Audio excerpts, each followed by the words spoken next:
The Defiant hummed to life as Commander Chen settled into the captain's chair, her crew moving with practiced efficiency despite the weight of their mission. Earth's final gambit wasn't just the ship, it was the 20 people chosen to carry humanity's hopes into what might well be their final confrontation. Pre-launch diagnostics complete, announced Lieutenant Rivera from the operations console, her hands dancing across holographic controls. Phoenix core stable at nominal parameters. Chen nodded, studying the tactical display where red markers representing the Vraxian fleet surrounded Earth like a noose drawn tight. Status of planetary evacuation protocols. Shelters at 82% capacity, Takeshi reported grimly. Civilian transports still moving people underground in major population centers. High Command estimates 3 more hours to reach maximum coverage. 3 hours they might not have. Intelligence suggested the Vraxian commander was growing impatient, his fleet having expected a swift surrender rather than Earth's stubborn silence. Chen had argued for immediate deployment of the Defiant, knowing that each minute brought the planet closer to a preemptive strike. Message from High Command. Liu announced from communications. Admiral Zhao wishes to speak with you before launch. Chen suppressed a sigh. Zhao had opposed the Phoenix project from its inception, arguing that the resources should have gone toward conventional defenses or evacuation ships. Even now, with those conventional defenses lying in ruins around the planet, he remained skeptical. The Admiral's weathered face appeared on the main screen, his expression tightly controlled. Commander Chen, final authorization for Phoenix Protocol has been confirmed. You are cleared for immediate launch. Thank you, Admiral, Chen replied, noting the reluctance in his voice. Sarah, he continued, dropping formality in what might be their final conversation. There are those on the Council who still believe we should attempt surrender negotiations. The Vraxians have accepted conditional surrenders before, as stepping stones to full planetary exploitation. Chen countered. We've seen what happened to the Alteri and Novan systems. Their populations are enslaved, their resources stripped bare. Zhao's shoulders sagged slightly. If Phoenix fails, it won't. Chen interrupted with more confidence than she felt. 50 years of Earth's best scientific minds, Admiral. Every simulation, every test has confirmed the system's viability. Against a target that has no knowledge of the technology, Zhao reminded her. Once deployed, we lose the element of surprise forever. If it's not enough, the unspoken reality hung between them. There was no backup plan, no second chance. Earth had put everything into Project Phoenix rather than building escape ships or massive military fleets. A single roll of the dice with humanity's future at stake. We launch in 15 minutes, Chen said firmly. If we succeed, Earth not only survives, it changes the power dynamics of the entire sector. If we fail, she took a deep breath. If we fail, at least we go down fighting instead of surrendering to slow extinction. Zhao nodded slowly. Good hunting, Commander. Earth stands with you. As the communication ended, Chen felt the eyes of her crew upon her, some frightened, others determined, all aware of the impossible burden on their shoulders. She stood, addressing them directly. We've trained for years knowing this day might come. Each of you was chosen not just for your skills, but for your ability to face unimaginable pressure. She looked at each face in turn. The Vraxians expect us to surrender. They expect us to cower. They see humans as just another species to conquer and exploit. She smiled then, a predator's smile that transformed her features. Let's show them exactly how wrong they are. The launch countdown began as the Defiant's engines powered up. Above them, the launch bay doors slid open to reveal the star-filled blackness beyond. And somewhere within that void, 200 Vraxian warships about to learn a painful lesson about underestimating humanity. Admiral Krog shifted his massive frame in the command throne, an ornate seat designed to intimidate as much as to provide comfort during long campaigns. Around him, the flagship's bridge buzzed with activity as officers reported on the lone human vessel now visible on the main display. Magnify again, he ordered, mandibles clicking with impatience. The image sharpened, revealing more details of the approaching ship. Even by human standards, it seemed unremarkable. Sleek but not ostentatious. Functional without visible weapon ports or heavy armor plating. Could it be a suicide vessel? Suggested Commander Zex, his scales darkening with suspicion. Perhaps filled with antimatter to detonate near our formation. Krav dismissed the idea with a contemptuous wave. Our scanners would detect such concentrations. Besides, a single explosion would damage only a few of our vessels at most. The humans know better. Perhaps it carries their surrender terms, offered another officer, this one younger and less experienced in conquest. Their transmissions have gone silent since our last ultimatum. This suggestion earned approving clicks from around the bridge. The Vraxians had conquered 17 systems through a combination of overwhelming force and psychological warfare. Many species chose surrender when faced with their imposing fleet, hoping to preserve at least some autonomy under Vraxian rule. Scan for weapons signatures, Krav ordered, more from protocol than concern. The results confirmed his expectations. Minimal defensive capabilities, nothing that could threaten even the smallest vessel in his armada. Krav activated the fleet-wide broadcast system. His image would now appear on command bridges throughout the armada. Attention, battle brothers. The humans have sent their response, and it is even more pathetic than we anticipated. He gestured toward the approaching Defiant, now clearly visible against the blue-green backdrop of Earth. One ship, not a warship, not even a proper military vessel. This is how they answer the might of the Vraxian Empire. Laughter echoed through the communication network as ship commanders shared in the joke. Several suggested elaborate ways to destroy the human vessel for maximum psychological impact, perhaps disabling it first and forcing its crew to watch as bombardment of their homeworld began. Let us hear what they have to say, Krav decided, settling back into his throne. It will amuse us before we begin the real work of subjugating their world. As the Defiant approached the outer perimeter of the Vraxian formation, sensor officers reported an unusual energy signature emanating from the human ship, subtle fluctuations that didn't match known human technology. Krav dismissed their concerns. Their primitive systems are probably malfunctioning from fear, he chuckled. Open a communication channel. The main view screen flickered to life, revealing the bridge of the human vessel. At its center stood a female commander, her expression composed despite the overwhelming odds facing her ship.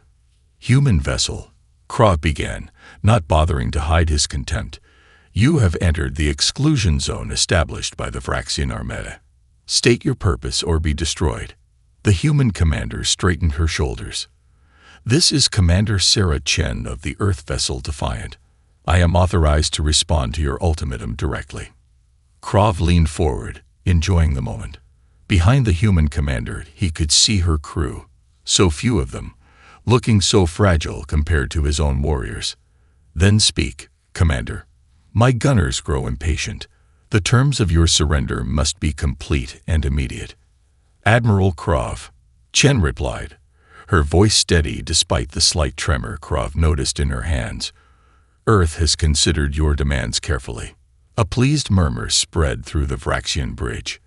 Victory without firing a shot would be less glorious, but far more efficient. Perhaps these humans were more sensible than their reputation suggested. And our response, Chen continued, her demeanor subtly shifting, is this: humanity does not surrender to threats, no matter how large the fleet making them. Krav's amusement transformed instantly to rage. You dare mock the Vraxian Empire. One insignificant ship against our armada, and you speak of defiance. For the first time, Chen smiled, not the fearful expression Krav expected, but something predatory that gave him unexpected pause. Oh, Admiral, she said softly, size isn't everything. Within the depths of the Defiant, beyond the areas visible to conventional scans, Chief Engineer Maya Rodriguez monitored systems that defied standard classification. The Phoenix core pulsed with ethereal blue light, its quantum processors mapping every Vraxian vessel within range, while establishing the entanglement links that were key to the mission's success. Entanglement status. Rodriguez asked her engineering team, most of whom were hunched over specialized consoles surrounding the core chamber. 63% of target vessels mapped and linked, reported Ensign Patel, his fingers dancing across holographic controls. Estimated time to complete full fleet integration, 7 minutes. Rodriguez nodded, watching as the three-dimensional representation of the Vraxian fleet materialized in the projection tank beside her. Each enemy vessel appeared as a translucent model, with critical systems highlighted in red as the Phoenix technology established quantum connections. "They're still broadcasting their tactical communications in the clear," noted Lieutenant Park from the communication station. "They don't even consider us worth securing channels for." The engineer allowed herself a small smile. "Their overconfidence is our greatest advantage. Their quantum encryption methods are 50 years behind what we've developed." Few outside this room knew the true story of Phoenix technology. While officially Earth had pursued traditional development paths, plasma weapons, shield technology, faster engines, a secretive consortium of scientists had explored an entirely different approach. Rather than trying to match the brute force of established galactic powers, they had looked for vulnerabilities inherent in the technologies those powers relied upon. The breakthrough had come when Dr. Eliza Chen, Commander Chen's mother, discovered that quantum particles could be entangled across vast distances, not just with other particles, but with specific electronic pathways in conventional technology. The implications were revolutionary. Rather than destroying enemy systems, Phoenix could simply redirect them. "Core temperature rising 2 degrees above nominal," reported Ensign Wu from the thermal management station, compensating with additional coolant flow. Rodriguez moved to the station, studying the readouts with concern. "Watch those numbers carefully. The simulations didn't account for mapping so many vessels simultaneously. The ship's conventional hull hid technologies that most galactic species considered theoretical at best, impossible at worst. 3 concentric shells surrounded the Phoenix core, the outer appearing as standard human alloy to scans, the middle serving as both energy absorption matrix and quantum amplifier, and the innermost as a protective barrier for the crew against the exotic physics at work within the core itself. "Incoming transmission from the bridge," Park announced. "Commander Chen has engaged with Admiral Krov." Rodriguez touched her communication implant. "Chen, this is Rodriguez. We need 4 more minutes for full integration. Whatever you're doing up there, keep it going." "Understood," came the commander's subvocalized reply, inaudible to anyone not connected to their secure channel. "Krov is enjoying the sound of his own voice. I don't think that will be a problem." On the engineering deck's tactical display, Rodriguez watched the conversation unfolding on the Vraxian flagship's bridge. The reptilian admiral's posture and expressions broadcast his contempt clearly even across species barriers. "Status of absorption matrix," she asked, turning back to her team. "Primed and ready," Wu confirmed. "If they fire as expected, we can capture and redirect up to 300% of our maximum theoretical power output." That had been the second breakthrough in Phoenix development, not just controlling enemy systems, but harvesting their energy for human use. Every joule the Vraxians expended in attack would only make the defiant stronger. Full entanglement in 3, 2, 1. Integration complete, Patel announced triumphantly as the final Vraxian vessel appeared in the projection tank, its critical systems now highlighted in pulsing red.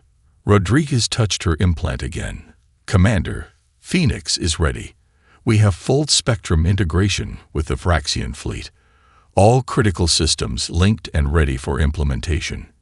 "Perfect timing," came Chen's reply, with an edge of tension that suggested the diplomatic portion of their mission was concluding.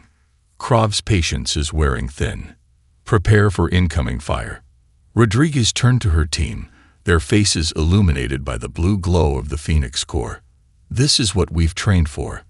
When they attack, don't fight the energy spike, channel it. Each hit makes us stronger." As if on cue, proximity alarms blared throughout the ship. The Vraxians had made their decision. Target that impudent vessel and fire. Admiral Krov's order rang through the Vraxian flagship's bridge, his patience finally exhausted by the human commander's defiance.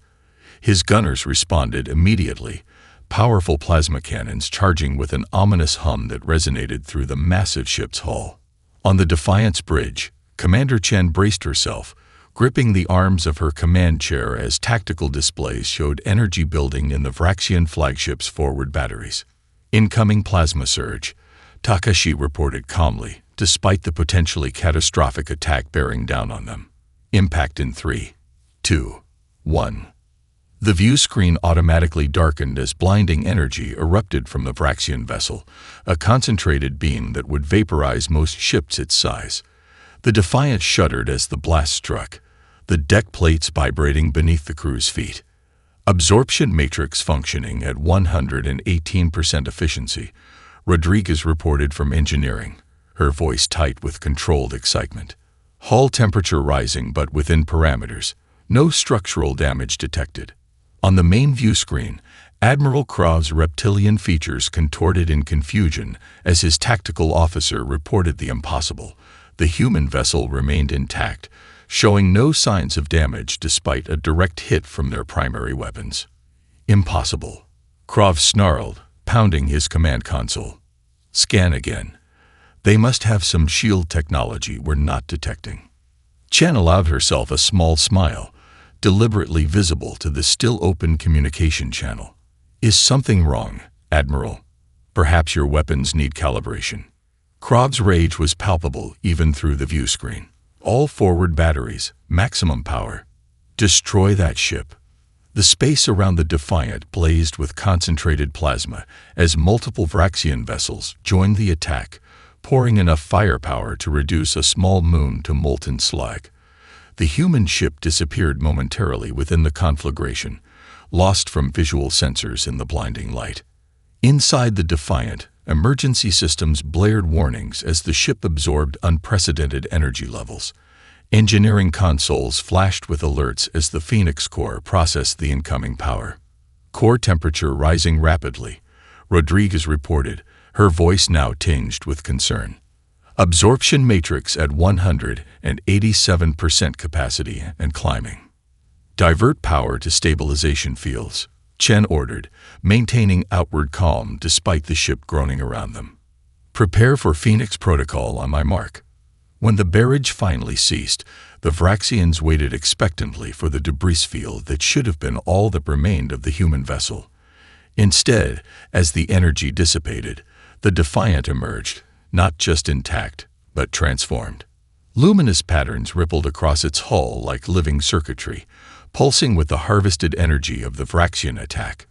The previously unremarkable vessel now glowed with power, its surface shifting as hidden systems activated. By the ancestors, whispered Commander Zex on the Vraxian flagship, his scales paling. What manner of ship is this? Admiral Krov stared in disbelief at the vessel he'd dismissed as insignificant just minutes earlier. Full scan. I want to know what we're facing. The scan results only deepened the mystery. Where their initial assessment had shown minimal power signatures and conventional systems, the Defiant now radiated energy readings that exceeded their scanner's calibration limits. More disturbingly, those readings pulsed in perfect synchronization with the Vraxian fleet's own power grid frequencies. On the Defiance bridge, status reports flowed in from all stations as the crew marveled at their ship's performance. Phoenix core stable at 223% capacity, Rodriguez announced with barely contained excitement. The absorption matrix has successfully converted and stored all incoming energy. We have more power available than in any simulation we've ever run. Structural integrity holding at 94%. Added Rivera from operations. Minor hull breaches on Deck 4, automatically sealed. All systems operational. Chen nodded, studying the tactical display where the Vraxian fleet's formation had faltered, ships now maneuvering away from the Defiant as uncertainty replaced their earlier confidence. Open a channel to the entire Vraxian fleet, she ordered, rising from her command chair. When Lu confirmed the connection, Chen addressed not just Admiral Krav, but every Vraxian officer watching. Attention Vraxian vessels. You have fired upon an Earth ship in unprovoked aggression after threatening our homeworld with extinction. Under both galactic law and basic morality, our response is justified and necessary. She paused, allowing her words to sink in as the Phoenix Core's energy caused the lights on the bridge to pulse subtly, emphasizing humanity's newfound power. Admiral Krav, you were so certain of your technological superiority that you broadcast your tactical communications openly, laughed at our apparent weakness, and fired without proper analysis. That overconfidence ends now. Chen nodded to Takashi, who initiated the Phoenix Protocol sequence with a series of precise commands. Lieutenant, Chen said quietly, target their weapons systems only for this demonstration. Let's show the Admiral exactly what one human ship can do. Phoenix Protocol activated. Lieutenant Takashi confirmed as his fingers danced across the tactical console. Throughout the Defiant, the accumulated energy from the Vraxian attack flowed through newly exposed conduits, channeled by the quantum core at the ship's heart. The vessel's exterior continued its transformation, panels sliding aside to reveal intricate arrays of quantum emitters. Each array aimed at specific targets within the Vraxian fleet, guided by the entanglement mappings established during their approach. First wave targeting parameters locked, Takashi reported, focusing on weapons systems and primary power nodes as instructed. Commander Chen watched the tactical display, her expression solemn despite their advantage. This moment would change everything, not just for Earth, but for humanity's place in the galactic community. Execute. The Defiant released its first quantum pulse, not a conventional weapons blast, but a precisely calibrated wave of energy that utilized the established quantum links. To observers, it appeared as little more than a ripple of blue-white light emanating from the human vessel, almost gentle in its propagation. The effect on the targeted Vraxian ships, however, was immediate and dramatic. On the nearest destroyer, weapon systems suddenly overloaded. Plasma conduits designed to channel destructive energy toward external targets abruptly reversed flow.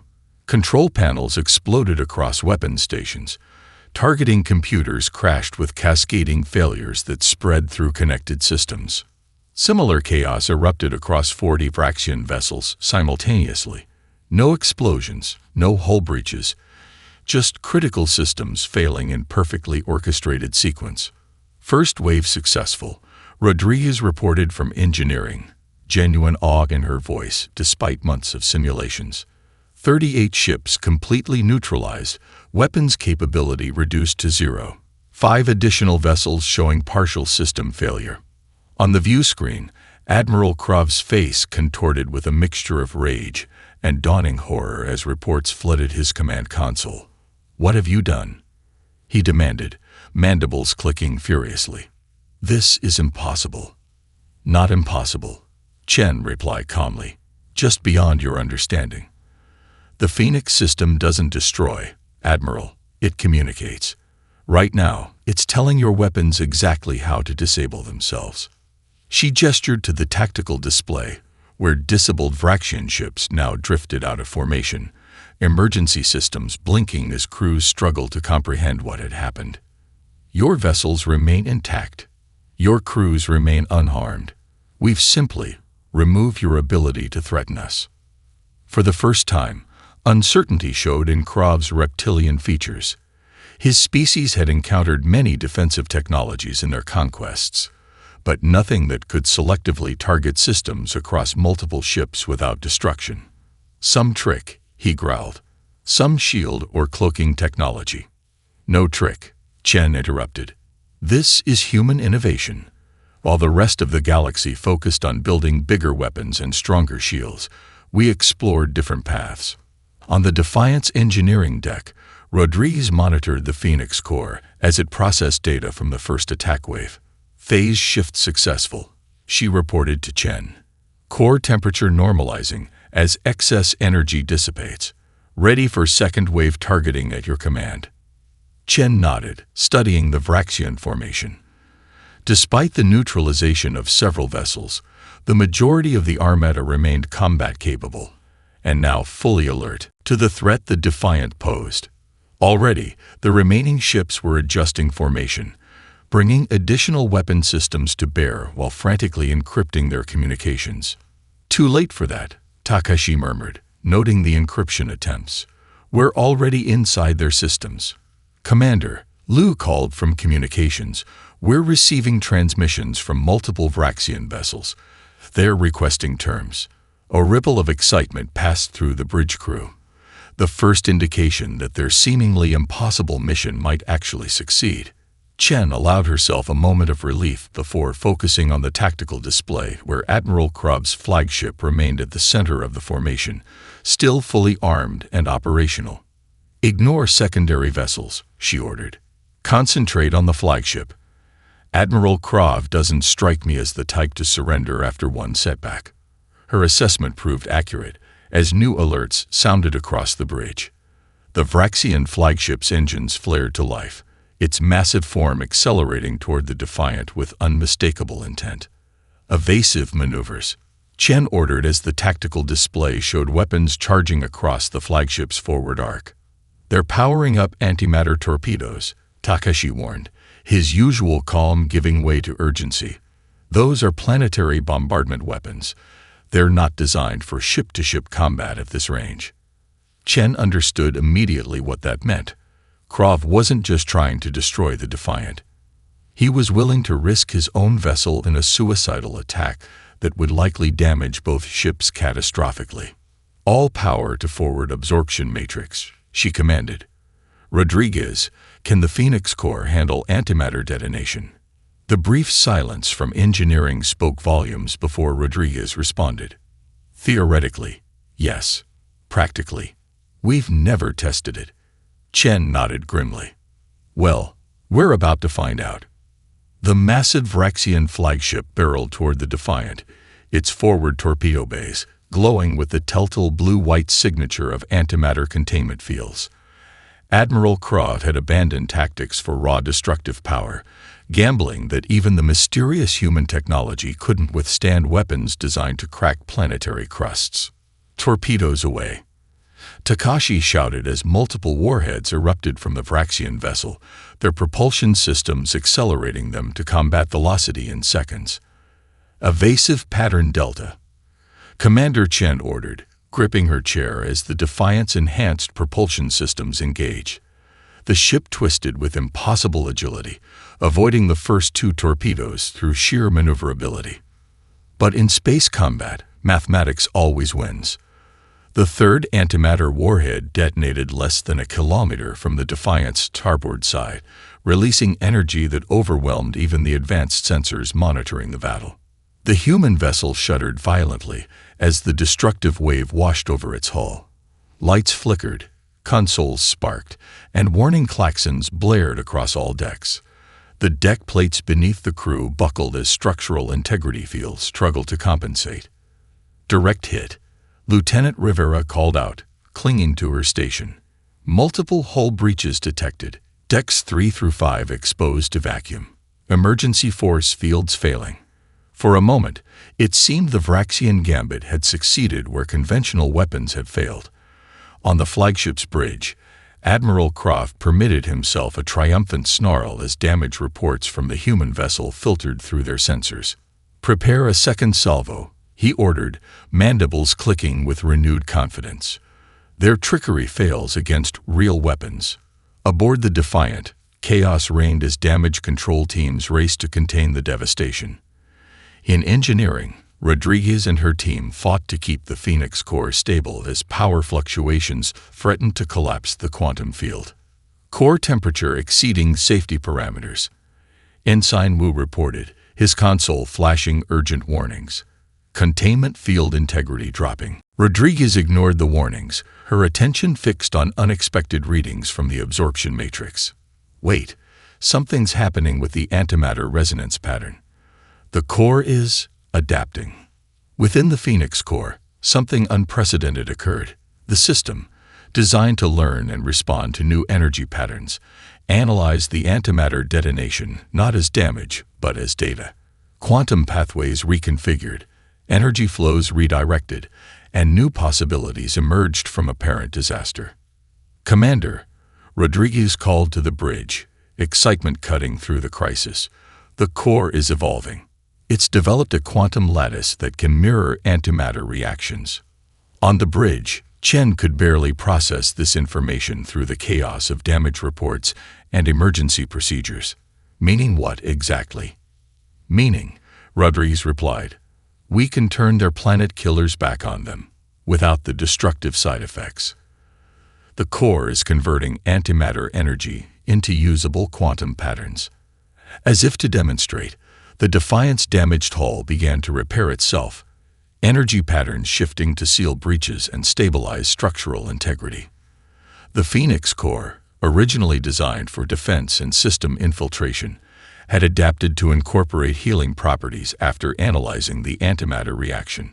"Remarkable," whispered Lieutenant Rivera, watching as her console reported the impossible, hull integrity increasing despite catastrophic damage. Chen had little time to marvel at this development, as the tactical display showed the Vraxian flagship preparing another torpedo salvo. "Can we use this new capability offensively?" she asked Rodriguez. "Affirmative," came the immediate reply. "The core has mapped the antimatter signature and can replicate its energy pattern through our established quantum links. We can target any system we've already mapped." Chen's decision was immediate. Target their torpedo launch systems first.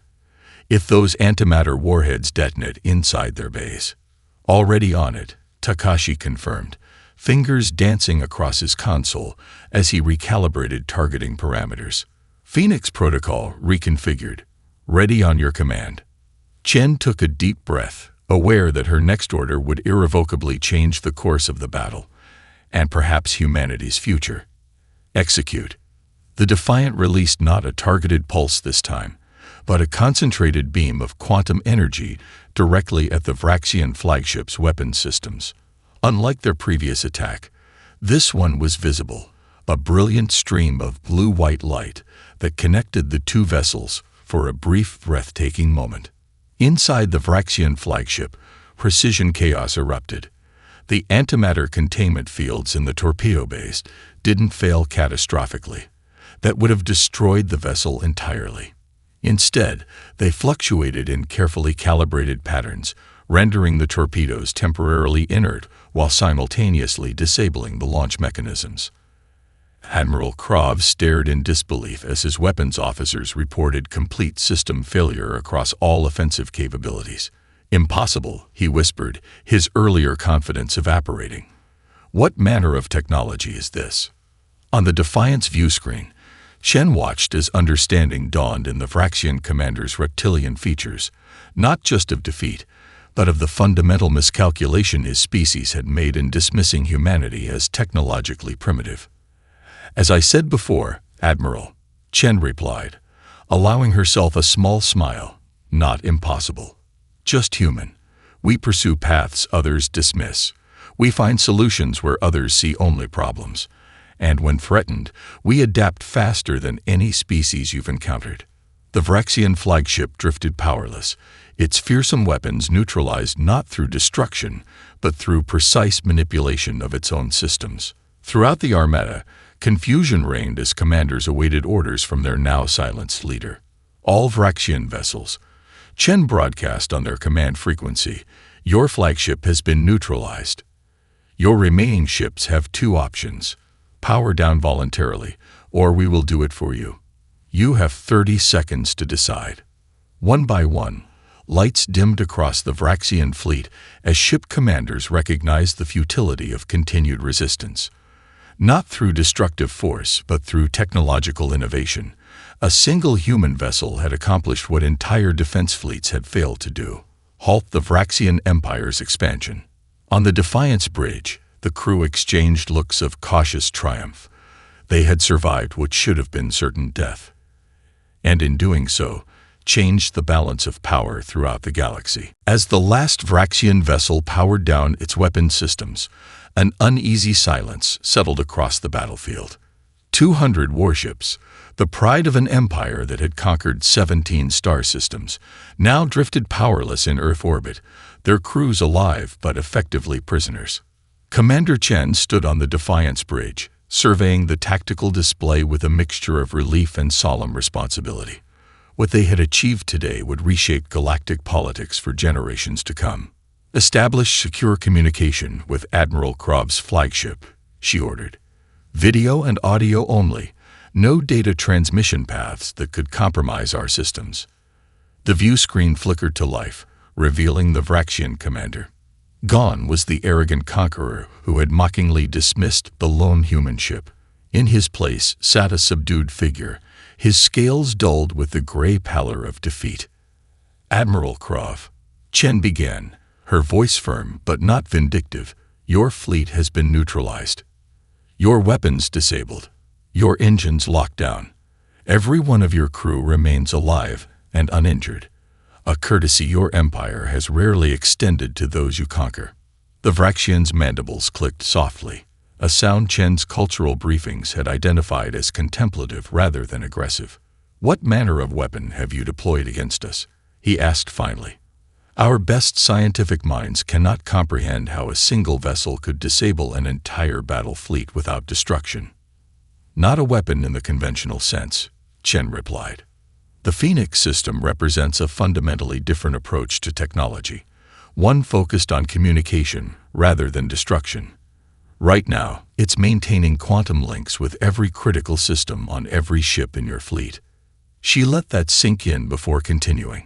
"Which brings us to the matter at hand, Earth's terms." Krov's posture stiffened. Even in defeat, Vraxian pride ran deep. "The Empire does not surrender," he stated flatly. "We would rather die with honor than live with shame." "This isn't about honor or shame, Admiral," Chen countered. "It's about survival, not just yours, but that of 17 worlds your empire has conquered and subjugated. The choice before you is simple: adapt to a new reality or face obsolescence." With a nod to Lieutenant Liu, Chen had the communications officer transmit a data package to the Vraxian flagship, carefully isolated from any return pathway that might compromise the Defiant. "What you're receiving are sensor logs from Vraxian space," she explained as Krov viewed the incoming data with widening eyes. "While we've been talking, quantum entanglement patterns transmitted through your own communication network have reached every major military installation in your empire." The tactical display showed a real-time feed. Orbital defense platforms around Vraxian colonies powering down, shipyards going dark, military bases losing functionality. "Not destroyed, simply neutralized, just like the fleet." "Impossible," Krov whispered, the word having lost all conviction. "Such technology cannot exist. The distance alone. Quantum entanglement doesn't recognize distance, Admiral," Chen explained. "Once established, the connection is instantaneous regardless of light years between endpoints. Your empire built its power on plasma weapons and armored hulls, approaches we couldn't hope to match in conventional terms. So we explored alternatives." Rodriguez's voice came through Chen's private channel. "The core is maintaining stable connections across all targeted systems, Commander. We can maintain this state indefinitely or restore functionality selectively as needed." Chen nodded slightly before addressing Krov again. "Here are Earth's terms. The Vraxian Empire will withdraw all military presence from conquered territories. You will acknowledge the sovereignty of all 17 systems you've subjugated. A Galactic Council Oversight Committee will monitor your compliance and assist with transition to peaceful relations." "And if we refuse?" Krov asked, though his tone suggested he already knew the answer. "Then your empire ceases to function," Chen replied simply. "Not through destruction or death, but through technological paralysis. Your ships won't fly. Your weapons won't fire. Your communications won't transmit. The Phoenix system doesn't need to destroy to render you harmless." She leaned forward slightly. "But that isn't what we want, Admiral. Unlike the Vraxian approach to conquest, humans don't seek to eliminate potential rivals. We're offering your people a path forward, just not one built on military dominance." The silence stretched between them as Krav processed the full implications of Earth's demonstration. His empire, built over centuries on the principle that overwhelming force could solve any problem, had been humbled not by superior firepower, but by an entirely different technological paradigm. "The Council," he began, "has already been notified." Chen finished for him. "Quantum communication works with cooperative partners too. While your fleet was approaching Earth, we provided evidence of your unprovoked aggression and planet-killing threats to every member world. They're awaiting confirmation that the situation has been resolved." With visible reluctance, Admiral Krav performed the Vraxian gesture of concession, his right claw pressed against his chest, while his head lowered. "We accept your terms. The Empire will comply." "A wise decision," Chen replied, genuine relief in her voice. The Phoenix system had worked beyond their most optimistic projections, but warfare, even technological warfare, always carried risks. Peace, even an uneasy one, was preferable to continued conflict. "Lieutenant Liu will transmit coordinates for a formal diplomatic meeting," she continued. "In the meantime, we'll begin restoring basic functionality to your vessels. Life support, minimal propulsion, and communications only." As the transmission ended, Chen turned to her crew, exhausted but triumphant at having accomplished what had seemed impossible just hours before. "Stand down from combat status," she ordered, "and open a channel to Earth Command. Tell them humanity just changed the rules of the game." 3 months after the confrontation that history now called the Defiant Standoff, Commander Sarah Chen stood in the great chamber of the Galactic Council. Massive crystalline pillars rose around her, supporting a dome that displayed the real-time positions of every member world's star system. Once a subtle reminder of humanity's insignificance in galactic affairs, the dome now seemed to emphasize a different point entirely: interconnectedness and the impossibility of isolation in an entangled universe. The Council Elder, a Tellurian whose crystalline form refracted light in complex patterns, gestured for Chen to approach the central podium. Representatives from over 200 species watched intently, some with newly respectful expressions, others with poorly concealed concern. "Commander Chen of Earth," the Elder intoned, voice resonating through the chamber, "you stand before the assembled representatives as humanity's chosen diplomat. The Council recognizes your authority to speak on behalf of your species." Chen nodded, acutely aware of the historic nature of this moment. No human had ever addressed the full Council before. Earth had been considered too newly spacefaring, too technologically primitive, to warrant such recognition. "Honored representatives," she began, 3 months ago, humanity faced extinction at the hands of the Vraxian Empire. Our pleas for Council intervention went unanswered, not from malice, I believe, but from a fundamental misunderstanding of what humanity represents in the galactic community. Murmurs rippled through the assembly. Many species had dismissed Earth's warnings about the Vraxian threat as exaggeration from a minor power seeking protection it hadn't earned. "Today, I am not here to assign blame," Chen continued. "Rather, I stand before you to establish understanding. The Phoenix technology that neutralized the Vraxian fleet represents something more significant than a new weapon or defense system. It represents a fundamentally different approach to problem-solving, one that emerges from humanity's unique evolutionary path." On cue, holographic displays activated around the chamber, showing technical schematics of the Phoenix system, carefully edited to demonstrate capabilities without revealing operational details. The Council had demanded transparency after the Vraxian incident. Earth had agreed to show results, not methodologies. Where many species developed technologies focused on greater destructive power or defensive capability, humanity explored the possibilities of connection. Chen explained. The quantum entanglement principles that drive Phoenix technology could have been weaponized for massive destruction.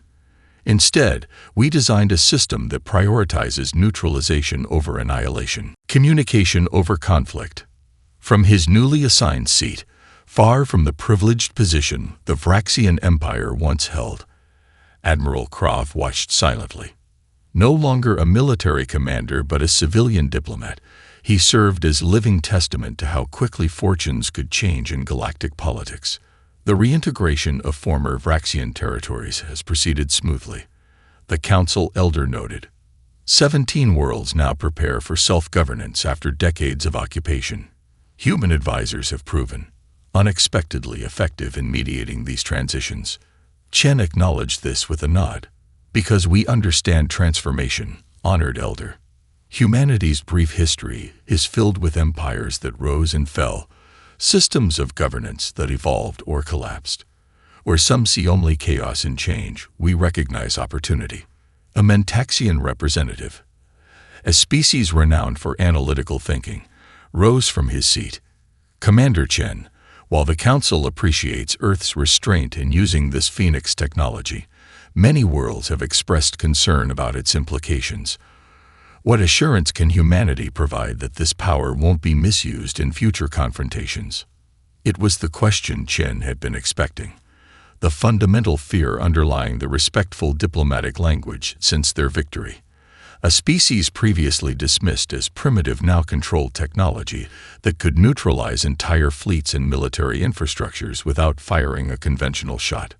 A valid concern, Chen acknowledged, which is why Earth proposes the establishment of a new council division, the Phoenix Oversight Committee. This body, composed of representatives from all council sectors, would establish protocols for the technology's use and limitations. Phoenix would serve as a peacekeeping tool, not a means of establishing human dominance. The proposal triggered intense discussions throughout the chamber. The concept was revolutionary, a relatively new species voluntarily subjecting its most powerful technology to multilateral oversight. Furthermore, Chen continued when the murmurs subsided. Earth is prepared to share certain aspects of quantum entanglement theory with Council scientific teams. Not the specific military applications, but the foundational research that could lead to new advances in medicine, communication, and exploration. This announcement caused even greater commotion. Most species guarded their technological advantages jealously, using them as leverage in political negotiations. Voluntary knowledge sharing of this magnitude was unprecedented. When silence finally returned, the Tellurian elder studied Chen with multifaceted eyes that seemed to perceive beyond the visible spectrum. Your proposals are unexpected, Commander. The Council will need time to consider their full implications. Of course, Chen replied. Earth understands that trust must be earned, especially from those who once considered us primitive. We don't seek dominance or revenge, only recognition as equals and partners in maintaining galactic stability. As the formal session concluded, Chen found herself approached by representatives from dozens of worlds, some seeking clarification, others proposing immediate alliances, all recognizing that humanity could no longer be dismissed as an insignificant newcomer. The Mentaxian philosopher who had questioned her earlier fell into step beside her as she left the chamber. You could have destroyed the entire Vraxian fleet, he observed. Many species would have seized that opportunity, especially after 17 worlds suffered under their rule. Why show restraint? Chen considered the question carefully. Because power without wisdom is just another form of destruction, she replied finally. We developed Phoenix to protect Earth. Yes, but protection doesn't require annihilation of potential threats. It requires changing the conditions that make threats necessary. The Mentaxian's eyes pulsed with blue light, their expression of deep contemplation. Your species continues to defy conventional predictive models, Commander Chen. The mathematical probability suggested you would behave as other emergent powers have throughout galactic history. That's humanity's greatest strength, Chen said with a slight smile. We don't follow expected patterns. We investigate paths others abandon. We question assumptions others take for granted. And sometimes that leads us to solutions others couldn't imagine. As Chen prepared to return to the Defiant, now undergoing upgrades as the first of a new class of diplomatic vessels, she glanced back at the council chamber. The massive dome still displayed the galaxy's stars, but something had changed in her perception of them. No longer distant points of light representing places humanity might never reach. They now seemed like connections waiting to be made, an endless network of possibilities. The message that echoed through those stars was clear. Humanity had arrived on the galactic stage. Underestimate them at your peril. They come in peace, but they prepare for war. And unlike any species before them, they win not just through power, but through perspective.